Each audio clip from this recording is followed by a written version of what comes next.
Hello, everyone. Is it working? Yeah, seems like. Thank you very much. You know, uh, Catalyzing India's growth is such a meta topic. I look. I would probably start by telling a little bit of my journey, and then share how I think about the next 10, 20 years for entrepreneurs in India, and then any questions, happy to take them. I started 2000, set up this company, Smile Group. Uh, you know, I myself didn't know that what I do is called venture building. It's only many years later someone told me what you do is called venture building. My first venture was a services business called Studio Smile in the tech services space. Second venture, more media services called Quasar. We got lucky. It became the largest digital media marketing services company in India. We merged the two, sold that to WPP.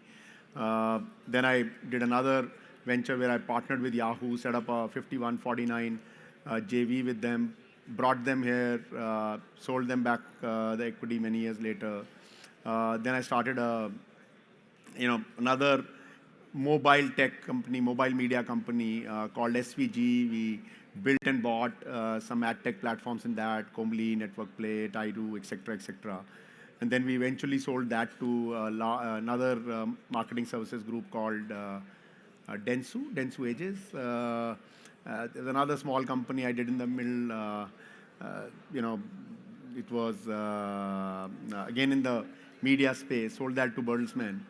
And the common pattern in the whole this cohort of services, marketing, media, this thing was that I was always partnering with pre-passionate guys who wanted to solve something. So, I always had a partner. That partner was always, it was his first love. He wanted to solve something. And then I think come 2009, 10, confidence that was it at its peak. I thought, okay, no, I can walk on water. Whatever I do works. And, that is where, you kind of need to be slapped and brought back to earth. And I thought I have figured out how to commoditize entrepreneurship, right? And I took a step further. I thought, okay, e-commerce is the future. And I launched a couple of e-commerce businesses and, partnered with a lot of hired founders for that matter, right? So, and they took off well, but they didn't really work out. And I was always thinking, is it e-commerce? Is it founders? Basically, then net realized that, the hired founder model doesn't work. Entrepreneurship is not about mathematics. It's about, it's an emotional commitment. It has to be your baby, your idea. And you can give someone 80% equity in a business. It doesn't really matter. So, change that. I said, instead of cloning other people's ideas, I'll only work with original founders. I got lucky. I met Brian Chesky, who was the founder of Airbnb. It was a very small company back then. They were under threat by Rocket Internet globally. So I was able to convince Brian that, maybe we can have a sort of a joint venture and where we will be the international rollout partners for Airbnb. So me and another German guy, Oliver Jung, we rolled out Airbnb in 17 countries. That kind of became a $100 billion company. So it was kind of a fun ride to see an 18 people company then become a $100 billion company. So it was a lot of fun.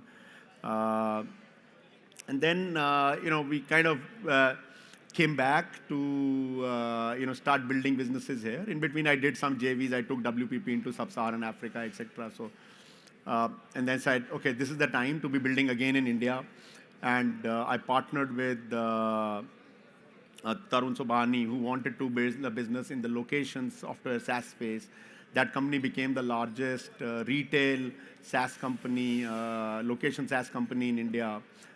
Powers like 500,000 locations and still growing now, spread across 5-7 countries. Then I backed Dilshare. I partnered with Dilshare, who wanted to build an RMG company. Now Zupi, it's called Zupi. It's the largest casual RMG business in India. More than 100 million customers, growing very fast, doing few $1 billion of top line, etc. And I was able to, scale that business, build that business from scratch, started from my room, and then now it's a pretty large business. So I've been doing a bunch of stuff like that. Then we set up a Singapore office, did regional expansion, etc., etc.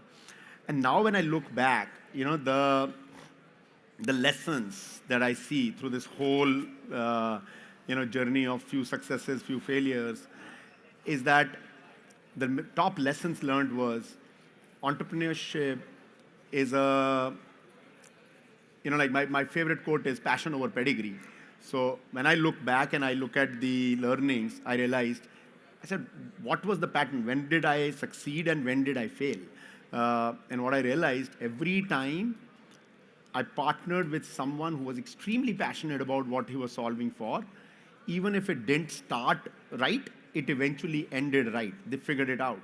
But every time I partnered with someone which was a very fancy CV, every tick box that you would look for, but the soul was missing, right? It wasn't like their first love. They wouldn't like cut their right arm to survive in that. It didn't really, eventually, it might have gone to a high, but it didn't end well.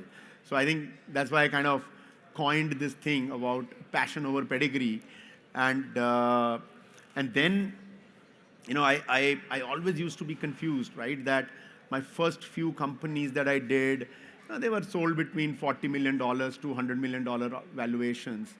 And I used to wonder, how do these, billion-dollar, multi-billion-dollar companies are created in the US, and why do we not create it? And then now I look at my current portfolio, and we're sitting on unicorns, or I was part of a $100 billion company, and I just realized that right time, right place is a very, very, very powerful thing. And we are lucky to be alive at this time, and we are lucky to be in India, and we are lucky to be in the digital world, right? I think it happens once every few hundred years that all these things come together, where India is breaking out, internet or digital is breaking out, and the amount of risk capital that is available, the quality of entrepreneurial advice that is available, the amount of opportunities that exist. Like, I kind of split my time between Singapore and India. Like, what do you solve in Singapore? Everything is solved, right? Here you have so many opportunities, so much of risk capital, such a large captive market, technology is breaking out, billions of dollars of capital waiting to be deployed. You put everything together and you suddenly like, wow, I'm so blessed to be alive here. Imagine, if we were all born in Ukraine and today we were sitting in Ukraine, right?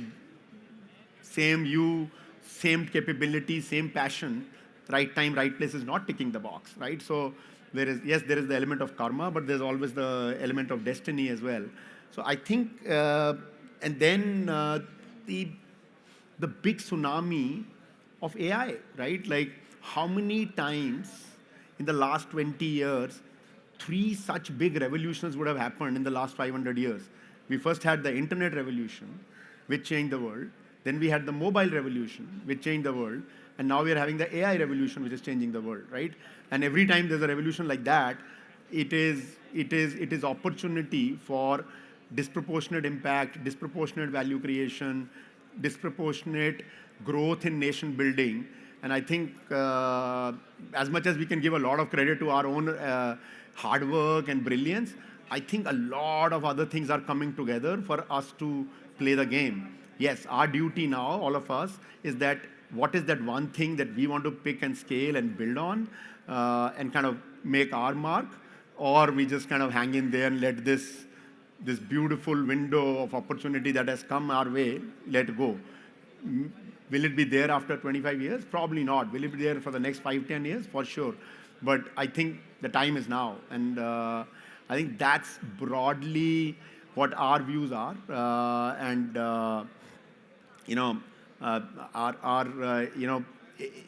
Internally, I have given the direction to my team. I said, okay, think of the company's focus as AI Square. And they said, what is AI Square? I said, artificial intelligence in America and India. That's where we are focused. Why America? Because I think still that's one market which has disproportionate market size. That's one market which has the highest risk capital. That's one market which is still investing in research and building, I would say, innovative ideas, right? Like India, I think still has an opportunity to come a long way on original ideas, right? So if you look at 10 ideas being created, you can easily split them into innovations and replications. We do a lot more replications than innovations, right? So we are kind of more excited about building the X of Y or Y of X, right?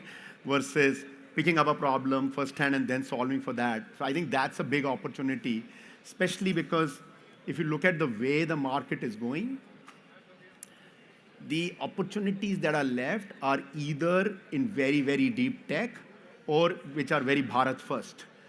No one sitting in the West is solving a Bharat first problem. So if you are thinking that I will read TechCrunch and I'll find my ideas from there, you're not going to find an idea which is a Bharat first idea, right? That you have to kind of innovate here.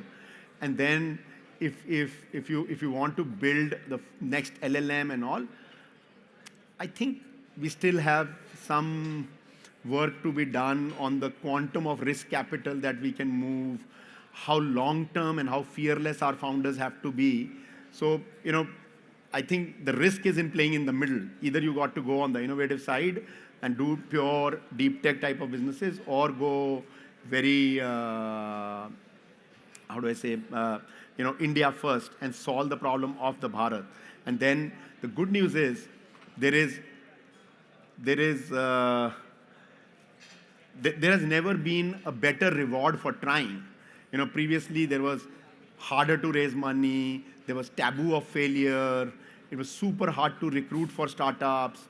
All of that had actually turned upside down. Next IIT kid, he's dreaming of working in a startup. He's not dreaming of working in a Citibank. So it's easier to recruit. There's so many VCs out there who are looking for founders. It's easier to raise money. If you fail, you're still a star, right? You can still write blogs and do video calls and podcasts and be a celebrity despite failing. Versus 20 years back when you failed, probably it'll be harder to get married, right? So the whole landscape has changed. So the incentive to be an entrepreneur and do something is so important. I think the word of caution that I see personally very often is that you should really ask yourself the why, that why am I doing this?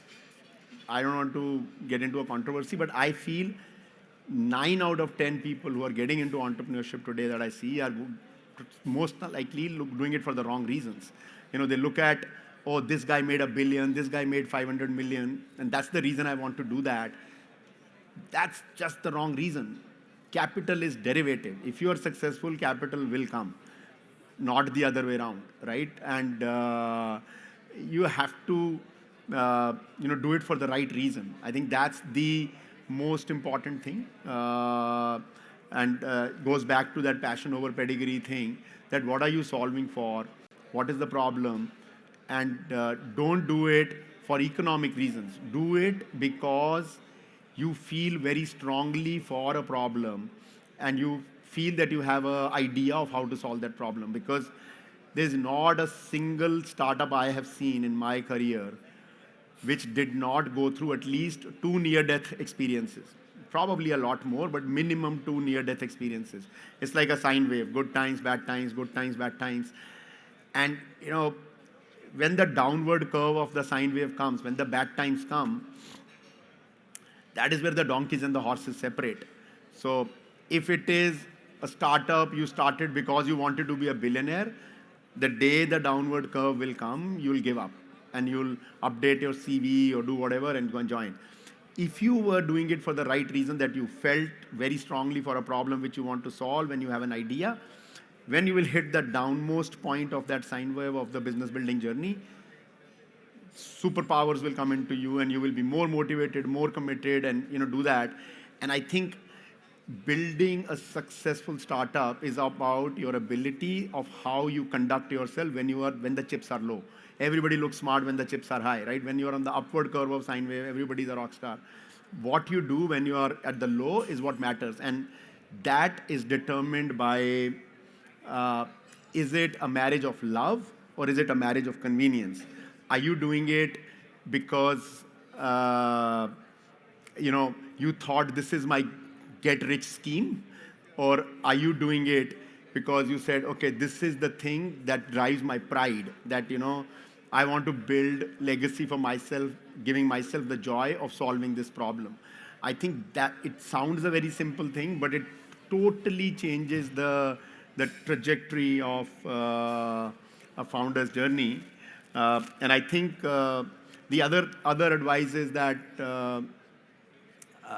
you know, like I'll tell you a story and then I'll wrap up after that. My a very dear friend of mine, we went to school together, went to college together. He was way more academically stronger than me, still is. And then one day we were like, out for dinner, and he said, "Hey, dude, you kind of did well in life." And I said, "Yeah, looks like, but why, right? You were the guy who should have done much better." Uh, and then the realization was, when we passed out, he went and joined JP Industries and went into construction of a dam somewhere in Uttarakhand. And I jumped into tech and entrepreneurship. And I said, his name is Akash. I said, "Bro, you know what? The only one thing which we both did differently, which changed the whole trajectory, was that I went into a sunrise sector and you went into a sunset sector. I worked with sunrise companies and you worked with sunset companies." And the lesson learned was, it comes back to right time, right place. What is going to be going like this in the next 20 years and what is going to be going like this in the next 20 years? Make that choice very carefully. So when I'm kind of harping on AI, but I think it is a revolution and it is very important, whether it is robotics, whether it is AI or anything which is defining the future. Give yourself a chance to play in that. Even if you're not the most skillful person for that, skill can be developed. Skill is not a static thing. You can always develop the skill. It's the love for the problem. It's your commitment, which is what should define your commitment into it, not that, oh, am I very skillful for X versus Y. So I think that's broadly, my journey and how I think we are sitting on a golden opportunity where we can, create some legacy, help in nation building, create jobs, and by the way, also become very rich, right? And not the other way around. Any questions? Happy to take. Otherwise, I think my time is up. And yeah, we can take questions. Perfect. Hi, Harish. I'm Vinayak. I had a question. Which AI project are you currently working on, and is it Bharat First? look, I think on Bharat First, so like Zupi is we have like 100 million users, more than a million people pay and play every day. I don't think there is any other country in the world where you could have done that. And for us, the big realization was, if you look at the 3-4 top most profitable companies in India, whether it's Dream11, whether it's Zerodha, whether it's Grow, or even outside, let's say beauty, 50% of the TAM is one product, Fair and Lovely, right? The whole beauty TAM, half of it is just one SKU.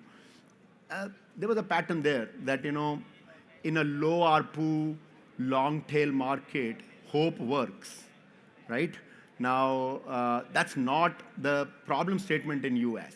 So an idea for that is not going to come from that. So, I would say Zupi is a classic example, right? Like the company does few $1 billion of top line. Total capital that we've deployed is just $30 million, right? And it's already earned way more than that. That is the power of identifying a right Bharat First model and then, how you can scale on that.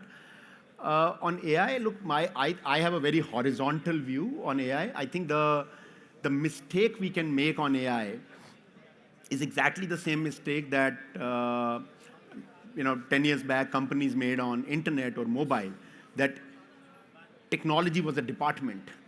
Anyone who made technology as a department died. Anyone who made technology as a DNA and it was across the board survived, right? Because what is tech and non-tech today? Everything is tech, right? There is no, whether it is marketing, recruitment, fundraising, everything is tech. And that's exactly how at least I look at AI, that it is not a vertical, it is a horizontal. AI is a DNA. So every company of our portfolio, we've kind of very clearly, said that we have to think AI first. Every think whether it is marketing, recruiting, and any function, how are we doing it in an AI-first manner? Specific investments, look, in India, we've recently incubated a company called High Astro, which is basically 100% AI-based astrology company. We have a education company pre-placed. In the US, I have a slightly more mature portfolio. There's the world's largest content moderation company called Hive, the Hive.ai. It's a few $1 billion now. I was the early investor, and I brought them back to India. As part of SpaceX is my largest investing position, and also so US it's more I would say growth stage companies. In India it's more early stage, but bigger point is even on our existing portfolio, single interface is our AI business, the location SaaS business that I talked about. It used to be a SaaS company, and now in the last 6 months, it's 100% AI business. We totally turned it around into new avatar. So I think I don't look at AI as a vertical. It's a DNA shift that we have to be very careful about.